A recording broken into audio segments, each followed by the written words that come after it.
এই রাস্তার এই জায়গাতে এখানে একটি বাজার ছিল, প্রায় শত বছর আগর বাজার। বেশি বৃষ্টি হওয়ার কারণে পাহাড়ি ডল নামার কারণে এই বাজারটি মানে নদীগর্ভে বিলীন হয়ে গিয়েছে।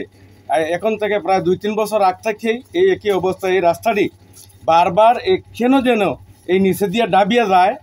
কিছুদিন আগে প্রায় 2-3 মাস আগে এলজিটি রাস্তাটি পাকা করে দিয়েছে। পাকা করার পর হঠাৎ আজকে 8-10 দিন আগে আবার দেখা যায় এই রাস্তাটার মোড়ের দিকে দেবে গিয়েছে। যারা ঊর্ধ্বতন কর্তৃপক্ষ আছেন সবাইকে আমরা অনুরোধ করব রাস্তাটি যাতে স্থায়ীভাবে এখানে মেরামত করা হয় এবং স্থায়ীভাবে কোনো কিছু করা হয়, তাইলে আমরা এই এলাকা বাজার প্লাস এই কাউকাফন সহ বাঁশুড়ি অনেক গ্রাম আছে, আমরা উপকৃত হব।